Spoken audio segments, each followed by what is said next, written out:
Welcome to channel. Today, we explore story filled with unexpected twists. Please, subscribe and like to stay updated. Let's begin. Travis had never been happier to leave work early after a hard day spent worrying about being trapped on the night shift. A last-minute alteration enabled him to leave by 10:45 p.m. with a grin on his face and a spring in his step. He drove home, excited to surprise his wife Sophie. He imagined her face lighting up at the sight of him, and he couldn't wait to relax together after such a long day. He picked up a bottle of wine and a bunch of flowers on the way, anticipating Sophie's surprise since she expected him to return in the morning. However, as he drew into the driveway, a growing sensation of bewilderment overcame him. Sophie's vehicle was gone from the garage, and the house was dark. Everything seemed odd. At first, he dismissed it, figuring she had left for a late-night errand. But as he walked inside, the quiet seemed disconcerting. Sophie was nowhere to be seen, and no lights were turned on. Where may she be? Travis murmured to himself, taking out his phone. He called Sophie's phone, tapping anxiously on the counter while waiting for her to answer. Finally, she responded, but her voice was flat and almost offended. "Hey, Sophie, where are you?" "I got off work early," he remarked, his enthusiasm dimming. A lengthy gap followed, then Sophie's icy and disdainful tone emerged. "I'm not coming home tonight." Travis blinked with uncertainty. "What do you mean you're not coming home?" "Should I repeat myself?" Sophie said, her annoyance palpable. "You didn't understand the first time." His heart started pounding. "Sophie, what's going on? Why aren't you coming home?" "I have some urgent work to take care of," she said calmly. "Just don't bother me, okay? I'll be back tomorrow." Standing there with the phone to his ear, Travis felt a flood of uneasiness rush over him. Something wasn't right. Sophie had never been this icy and contemptuous. His first astonishment turned to fury as he listened to her uninterested tone. "Sophie, this is ridiculous. Why are you being so disrespectful?" Travis' voice raised in fury, his grasp tightening around the phone. Travis had responded, "We'll talk about this when you get home," but the phone had already gone dead. As he stood in the empty home, the quiet pushed on him, and his mind raced with questions. Sophie's conduct was not only unusual, but also offensive. Anger boiled just beyond the surface, and as he gazed out at the empty driveway, he determined to discover what was going on. Something was certainly wrong, and Travis was not going to let it go unanswered. The next morning, he sat at the kitchen table, his jaw knotted with expectation. His pulse raced as he heard the familiar buzz of Sophie's vehicle driving into the driveway. As the door clicked open, she strolled inside, as if nothing had occurred. Sophie sent him a quick look, as if she hadn't left him with a million questions the night before. "Morning," she murmured nonchalantly, her voice chilly, as she passed by him and straight up the stairs. Travis' chest constricted with irritation. "I'm going to take a shower." She was not going to say anything to explain what was happening. The tension between them lingered in the air. Travis wanted to address her right away, but he chose to wait a few seconds, giving her the impression that everything was okay. He waited till he heard water flowing upstairs. Travis then walked outside to examine her vehicle, motivated by a hunch he couldn't resist. Something wasn't adding up, and he wasn't the kind of guy to dwell on doubt. The automobile was still warm from her journey. As he stepped inside, his gaze fell on the iPad she usually used for navigation. His fingers trembled slightly as he tapped through the most recent locations. One location struck out. She had spent the night on the opposite side of the city, parked outside a quiet neighborhood home at 180 Maplecrest Drive. Travis gazed at the TV, his pulse pounding hard in his chest. Why would she have been there all night?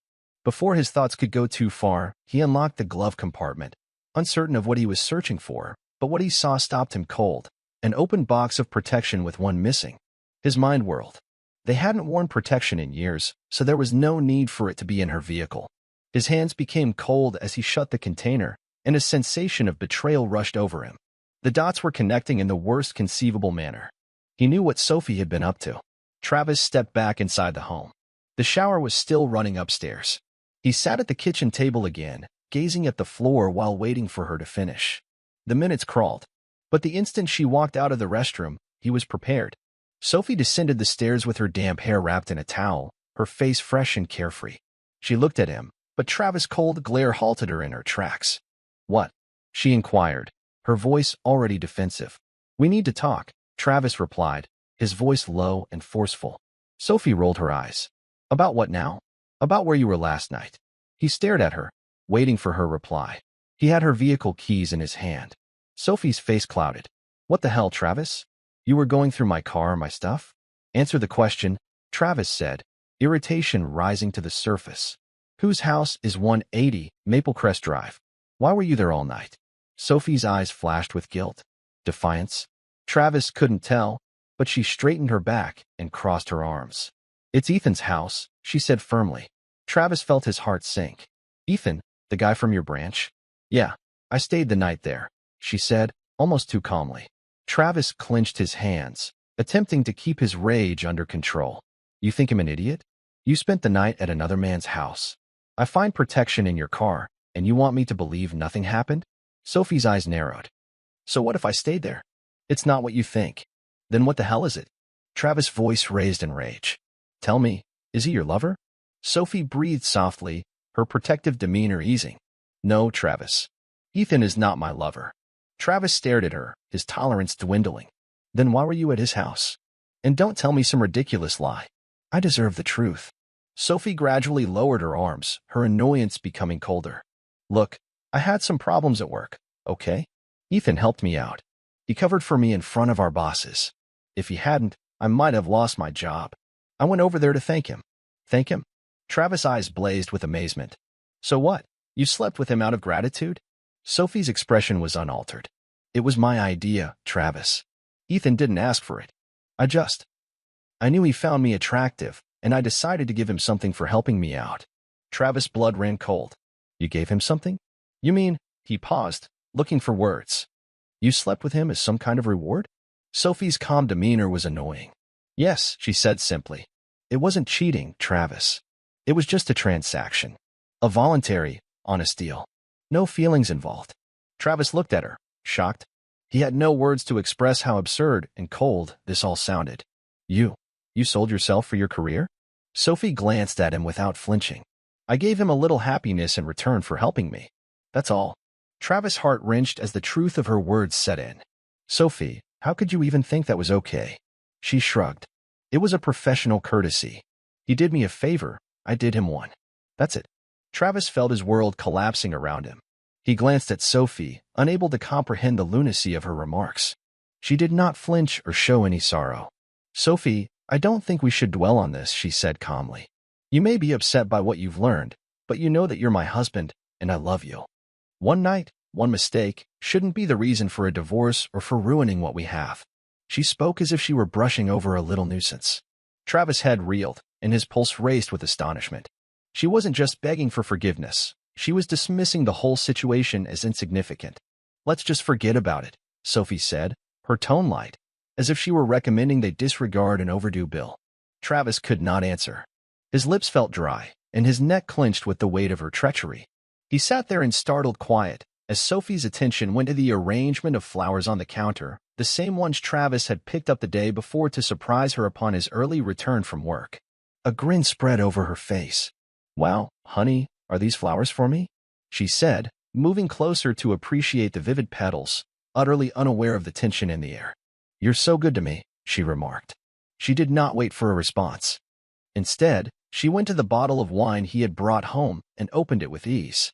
She took 2 glasses from the cupboard and poured them each a drink, behaving as if everything was normal, as if she hadn't just admitted to cheating on him for some warped idea of job progress. Sophie, I'm sorry. Maybe I acted stupidly, but let's just forget about it and move on, she murmured, her tone light and even playful, as she sipped her wine and watched him over the lip of the glass. Travis sat still, his thoughts whirling. He glanced at her, trying to make sense of how easily she dismissed the gravity of what had just occurred, as if her charm and lovely words could somehow erase the treachery. The coolness with which she handled the matter made his fury boil. She wasn't apologizing. She didn't even pretend to be. To her, this wasn't a mistake. It was simply business as usual. Travis stood up without saying anything after finishing his glass of wine. Sophie gave him a quizzical glance, but he couldn't remain in that room much longer. The air was oppressive, saturated with her falsehoods. He needed to cleanse his mind. Travis stepped outdoors and sniffed deeply. The chilly morning air cut at his flesh. He strode across the porch, raking a hand through his hair, his thoughts racing. Sophie's treachery hit hard, But what hurt even more was how little she appeared to care. She expected him to dismiss it as nothing and continue playing the part of the loving spouse while she continued on, certain that her acts had no repercussions. But Travis knew now. This was not a one-time slip. Sophie's harshness and planned approach made it plain to him that what she had done was not a mistake at all. It was a decision. A determined, selfish decision. Sophie may have thought she could walk all over him and make him seem foolish, but she was mistaken. If she wanted to play games, he'd go along for now, but only on his terms. The more he thought about it, the more obvious his strategy seemed. Sophie intended to make him feel stupid? Fine. He would lead her to feel she had succeeded. But before he gave her the divorce papers, before she believed she could get out of this undamaged, he would give her something to remember. A modest, graceful vengeance, something she didn't expect. Travis smiled for the first time in hours as he stood there, watching the world wake up around him. Sophie believed she had control. She believed she could manipulate him. But she was going to experience what it was like to be played. It was time to speak with a lawyer. But first, he had a little surprise to prepare. Travis stood on the porch, his idea starting to form in his head. Sophie believed she had outwitted him, but she had exposed her weakness, her career. That was the key. If her career was so important to her that she would jeopardize her marriage for it, it was the ideal spot to strike. Before Travis could do anything, he needed an alibi, something solid that would take him away from home and suspicion. He took a long breath and walked back inside, mentally changing gears. He had to play the role of the forgiving spouse for a bit longer. "Sophie," he said as he entered the kitchen, where she was calmly drinking her wine. She glanced up, her expression softening as she detected the shift in his tone. He attempted a little grin. "I've been thinking," Travis said, sitting back down across from her. "Maybe you're right. We've been through a lot together, and one mistake shouldn't tear us apart." Sophie's face brightened significantly, and her grin returned, as if she hadn't expected him to come around so readily. "I knew you'd see reason, Travis. We're stronger than this." He nodded, suppressing the fury building within him. "Let's move on. I don't want to lose what we've built." Sophie stretched across the table and grabbed his hand, giving him a warm smile as if everything had fallen back into place. But Travis was already looking forward. She was playing straight into his hands. The next morning, Travis arrived at work, prepared to make the next step. He went directly to his boss' branch, knocked on the door before walking in. When his boss, Wesley, welcomed him in, Travis saw him lying back in his chair, apparently anticipating nothing out of the norm. "Travis, what's up?" Wesley inquired. "I need a favor," Travis said, attempting to seem casual. "I'd like to request a business trip to our logistics hub in Greystone. I think it's time for an inspection, and it would be good to get away for a bit." Wesley lifted his eyebrow. "A business trip? No? You don't usually ask for that." Travis shrugged, as if it were no great thing. "Yeah, I've been under a lot of stress lately, and I think it would do me good. Plus, I can take a look at how things are running at the logistics hub. It's been a while since anyone went." "That's true," Wesley answered, leaning forward and thinking for a while. "You know, I've been meaning to send someone out for an inspection. It could be a good opportunity for you. How long do you need?" Travis inquired, already seeing how this would play out. "A week should be enough," he said. Wesley nodded. "All right, you'll get the paperwork sorted today. You'll have everything you need by the end of the week." "Thanks, Wesley. I really appreciate it," Travis murmured, feeling a wave of relief sweep over him.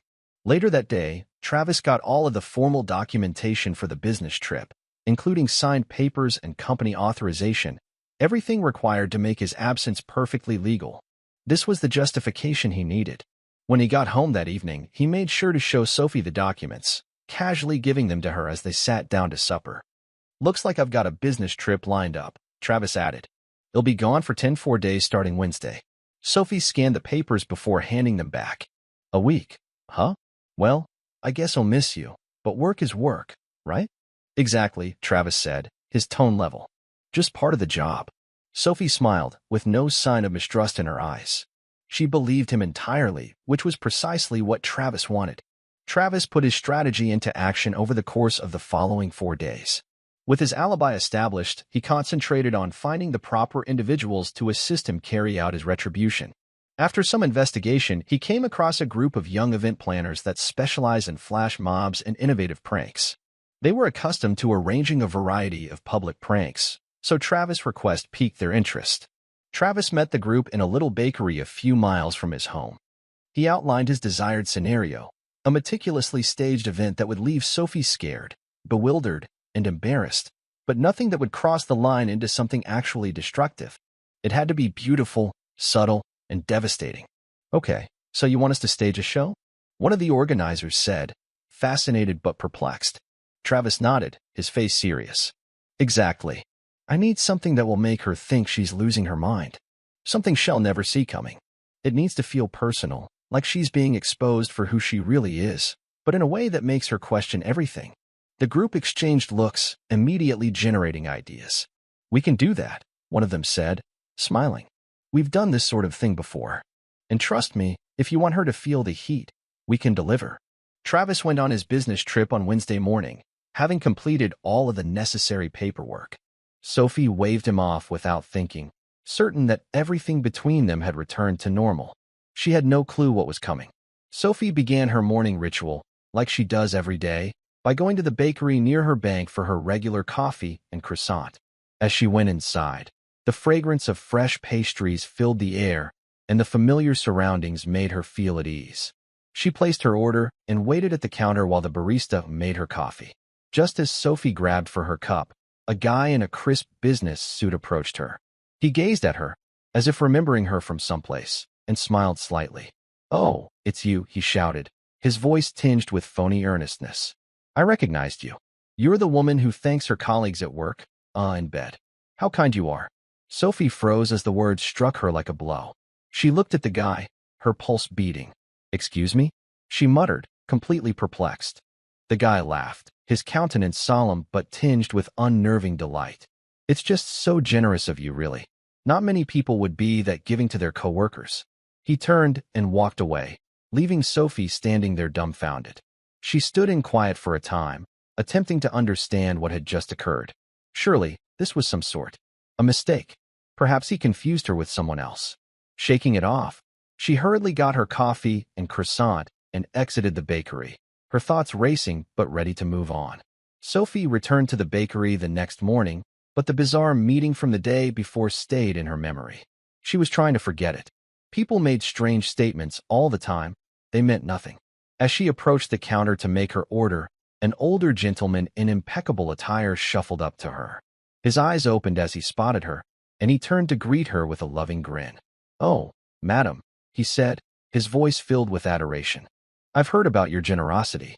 It's truly inspiring, sharing your body for the sake of career success. What a real feat of sacrifice." Sophie's face became pallid. She gazed at the guy, stunned, as a pit formed in her stomach. "What are you talking about?" she said, barely audible. The old guy waved his hand dismissively. "Oh, don't be so modest. Word travels fast about people like you. So selfless, so accommodating in the workplace. Quite the story." He grinned one more time before walking away. Sophie's hands shook as she took up her coffee. Her thoughts raced. This was no coincidence. Strangers had approached her twice in a row, making horrible insinuations. But how? How did they know? She exited the bakery in a haze, the weight of paranoia starting to settle in her chest. As she headed to her branch, her mind kept going back to that night with Ethan. Nobody else knew about it. No one except him. Sophie's nerves were frayed by midweek. Her nerves frayed. She had told herself that the earlier meetings were coincidental, random, unrelated remarks. But when she entered the bakery that morning, the old fear poured over her. She placed her order and waited, looking around uneasily. Just as the barista shouted her name, a young lady with a tray approached her, holding numerous beverages in her hands. She grinned broadly, as if recognizing Sophie. "Oh, you're that Sophie, right?" the girl said, her voice pleasant. "My friend works with you and told me about how kind you are, especially to the men at the branch." She cracked a joke. "Thank you for being so caring." Sophie's breath was trapped in her throat. She grabbed her coffee and hurried out the bakery, her thoughts in complete terror. This was no longer random. Someone knew, and it was spreading. Sophie was unable to concentrate by the time she arrived at her branch. Her phone hung heavy in her fingers as she phoned Travis' number, wanting comfort and explanation. "Travis, something weird is going on," she said as soon as he took up the phone. "People, strangers, they're saying things about me, about that night. It's like they know." There was a pause on the other end of the telephone before Travis responded, his tone harsh and annoyed. "Sophie, Why are you bringing this up again? I thought we agreed to forget about it. I know, but this is different, she muttered, desperation seeping into her voice. Someone is spreading rumors, I believe. Are you involved in this? Her voice trembled as she sought answers. Travis, annoyed, cut her off. Sophie, seriously? You think I'm behind this? I told you I've moved on. Why can't you? Sophie, please. Travis interrupted her again, his voice strong. I'm busy with work. I don't have time for this nonsense. A second later, the video call connected, and there he was, going across the manufacturing floor while wearing a hard helmet and safety gear. See, I'm here, handling real work, he remarked, his voice cool and distant. I don't care about the past, Sophie. Stop bothering me with this. Sophie's heart fell as she watched him go through the plant. His face was distant and concentrated on his task. I'm sorry, she said quietly, feeling dumb. It's strange. I've got to go, Travis responded quickly. Don't call me unless it's important. Sophie sank back in her chair, confused and frightened, as the conversation ended. She couldn't escape the sensation that everyone knew, and that her secret had been out. Then it struck her like a frigid wave. Ethan. He was the only other one who knew. Could he be behind this? Or had he let anything slip? Sophie's worry increased as the pieces began to fall into place. She needed to find out if Ethan had deceived her. But for the time being, she was caught up in a maelstrom of anxiety, wondering who she could trust and frantically attempting to keep her disintegrating mask together. She wanted answers immediately. Every aspect of her was frayed by the unexpected interactions and the unsettling sensation that her secret was no longer her own. She discovered Ethan in his office, sitting at his computer, utterly ignorant of the approaching storm. Sophie came in, closed the door carefully, and took a big breath. Her voice was barely above a whisper, but it conveyed the weight of her rage and anxiety. Ethan, she murmured, leaning in close to ensure no one outside could hear. Did you tell anyone about our meeting? Ethan glanced up, bewildered. Sophie, what are you talking about? Sophie's eyes narrowed. You know what I mean. About that night. Did you open your mouth and tell anyone?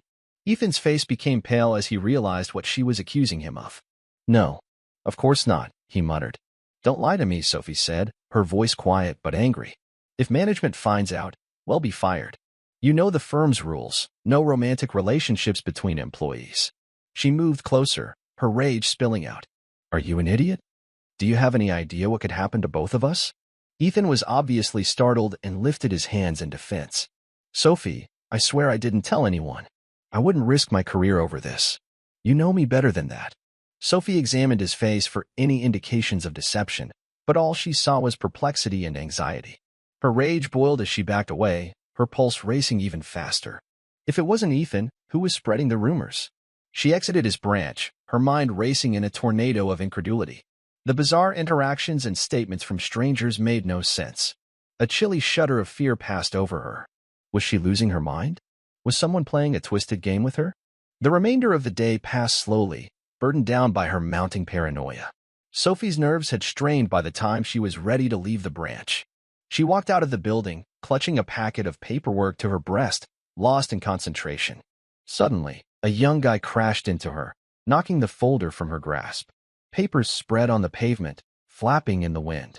Oh, I'm so sorry, the man replied hastily, leaning down to assist her with the papers. Sophie knelt alongside him, her rage barely contained. It's okay, it's my fault.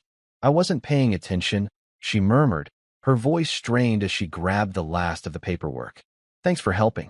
The man grinned, his eyes gleaming with a peculiar expression. No need for verbal thanks, he answered calmly, rising up and wiping himself off. You can thank me by giving me a night with you for saving your documents. Sophie's heart skipped a beat, and her eyes locked on his in bewilderment. What did you just say? She said, her voice trembling. The guy's smile became wider.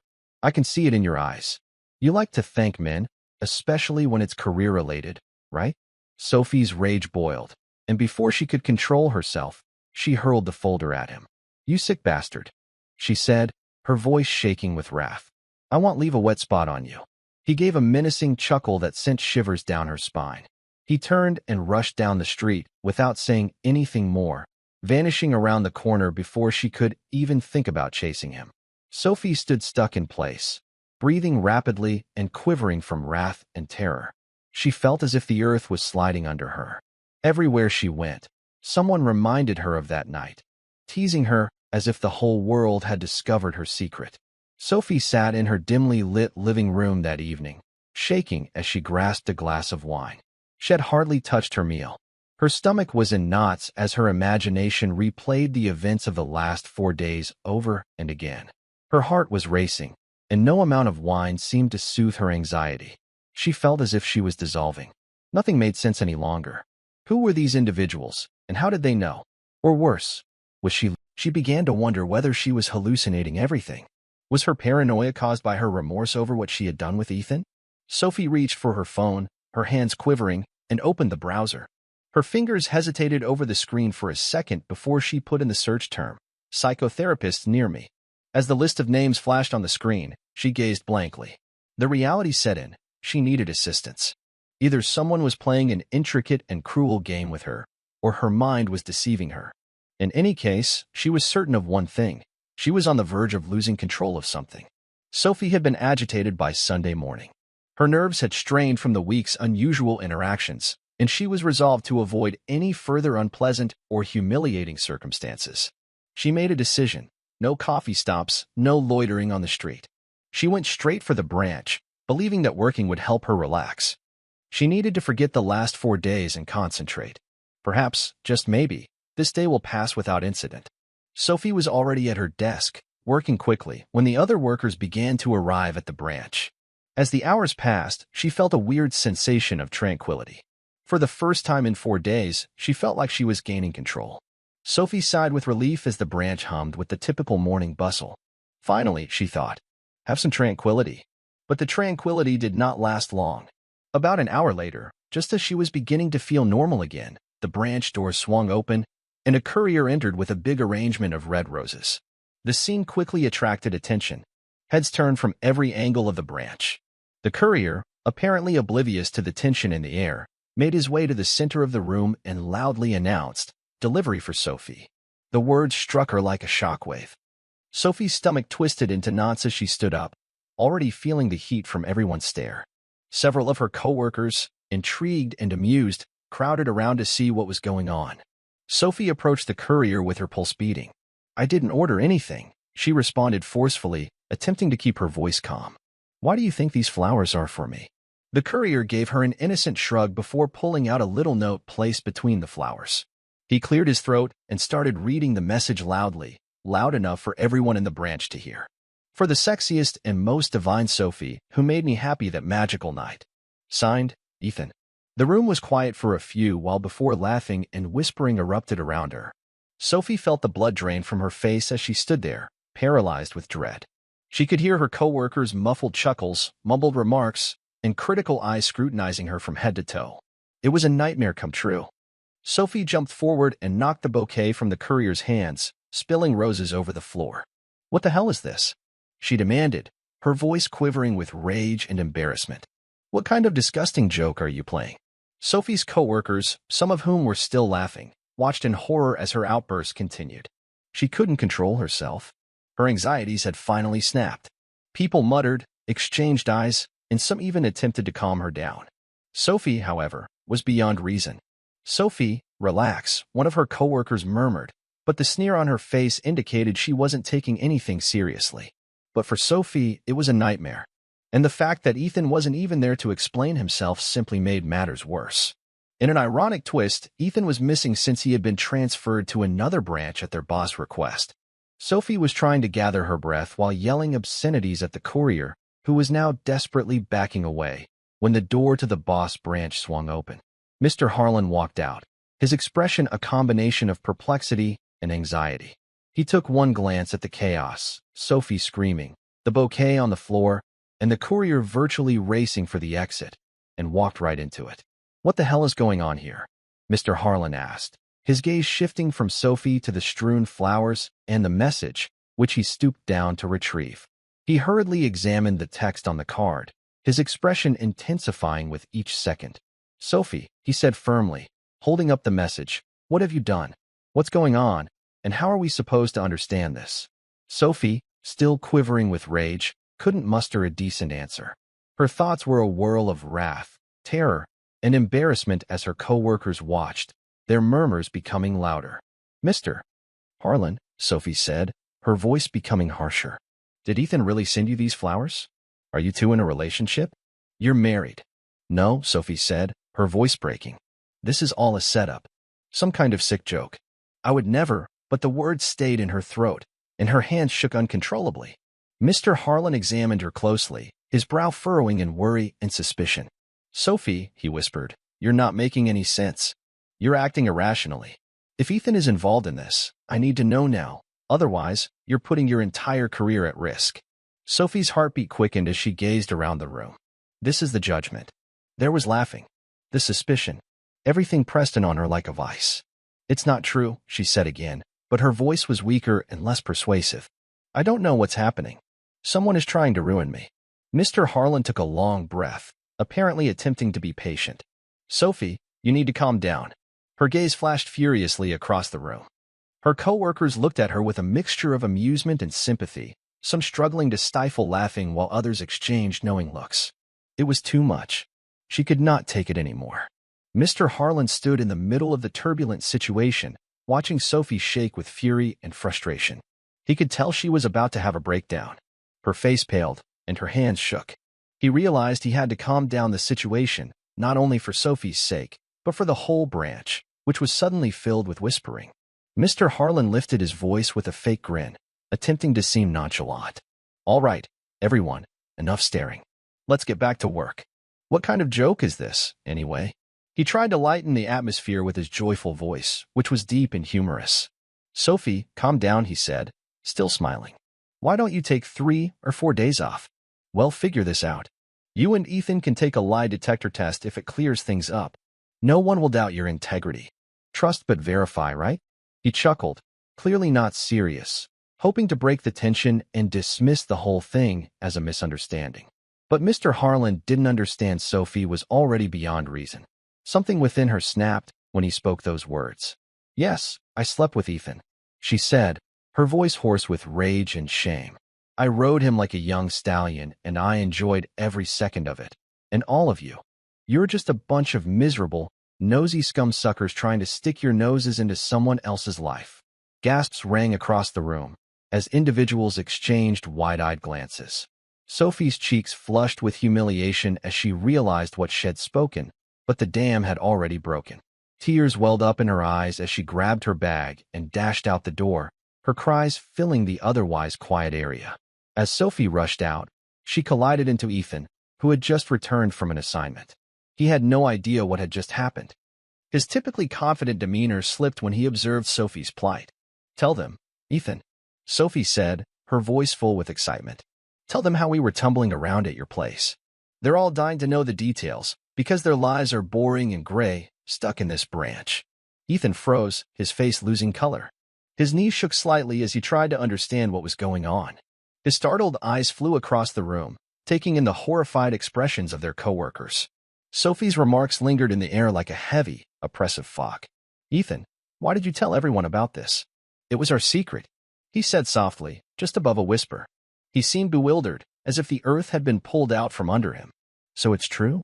Mr. Harlan said, his voice somber and devoid of humor. His gaze fixed on Ethan, who stood there like a deer caught in headlights. "There's something going on between you two?" Ethan's face was ashen as he murmured, "I didn't tell anyone. I swear I didn't." Mr. Harlan squeezed the bridge of his nose and exhaled hard. "Well, that's it then," he mumbled, his voice barely audible to others around. He stared at Ethan, disappointed and frustrated. "Ethan, we need to have a conversation now." As Ethan followed Mr. Harlan inside his branch, the rest of the staff exchanged looks and whispered remarks about what had just happened.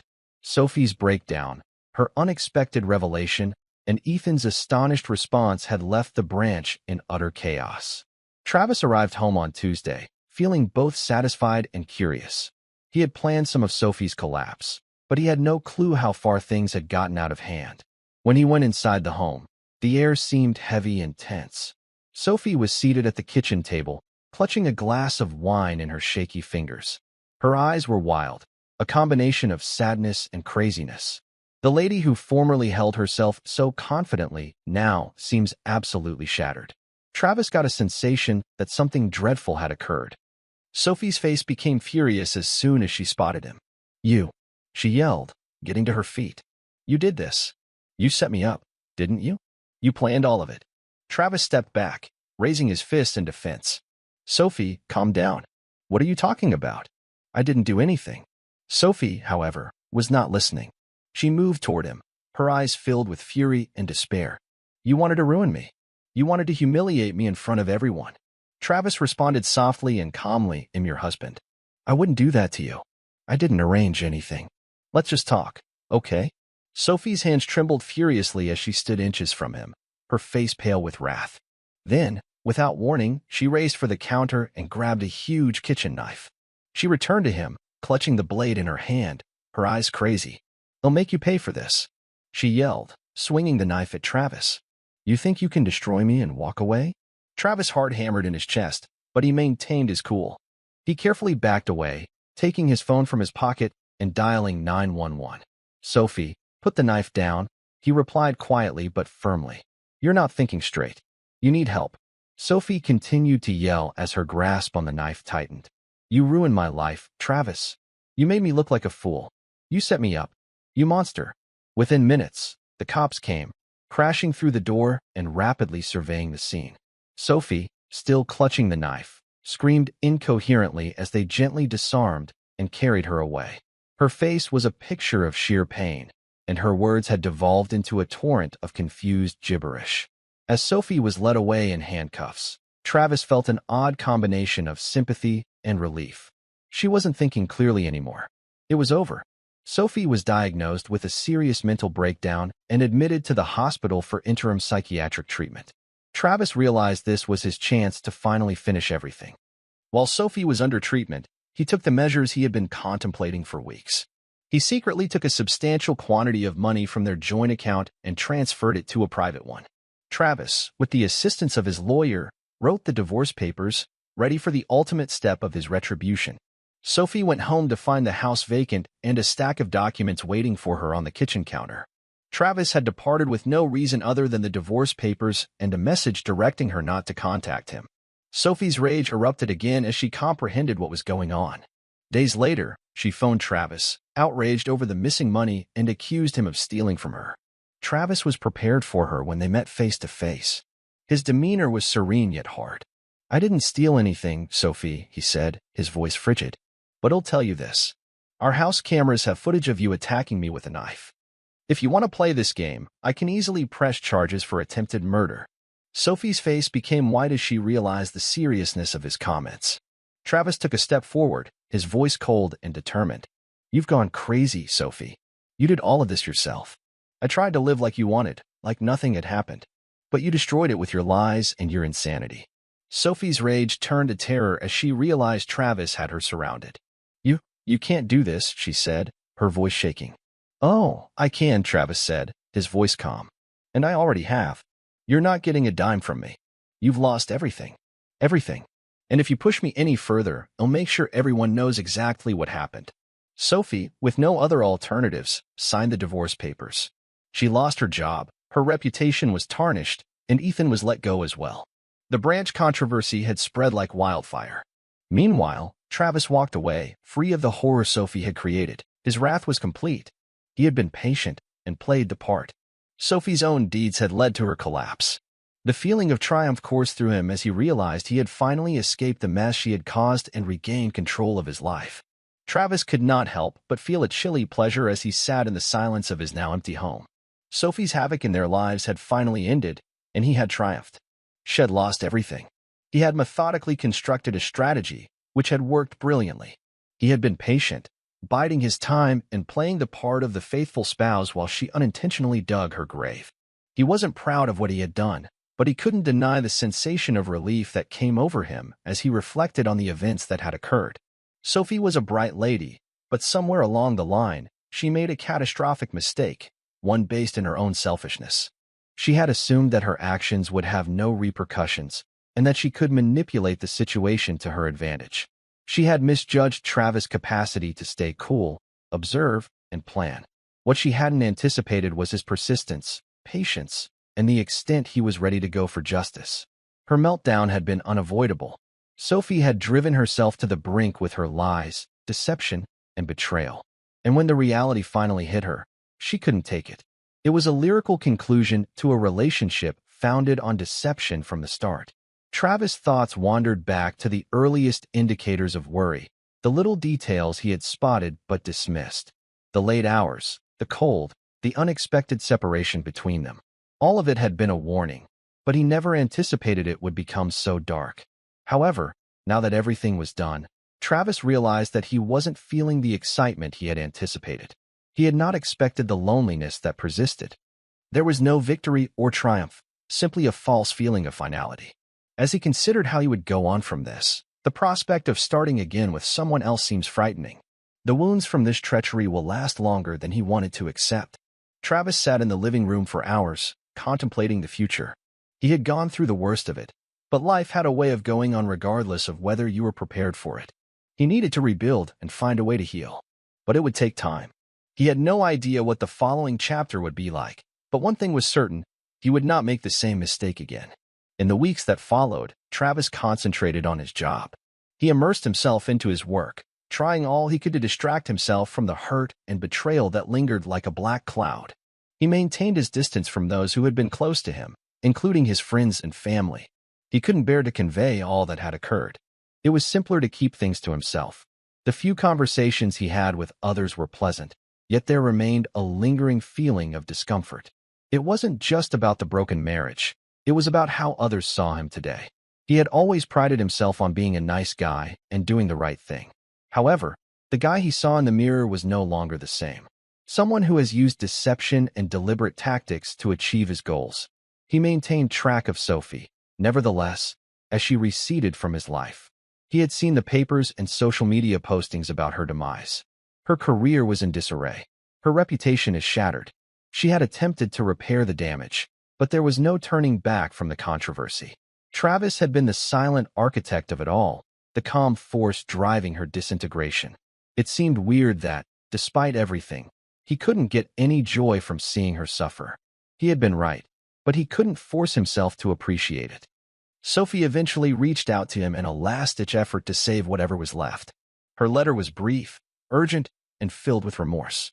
She pleaded for his pardon, claiming that she had learned her lesson and was prepared to make apologies. But Travis did not answer. There was nothing else to say. The lady he had loved was vanished, replaced by someone he didn't recognize.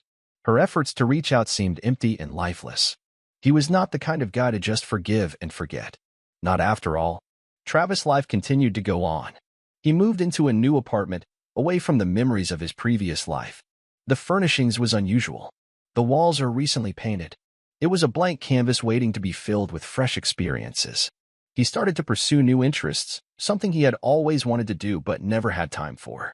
He spent weekends trekking, discovering new locations, and reconnecting with aspects of himself he had ignored.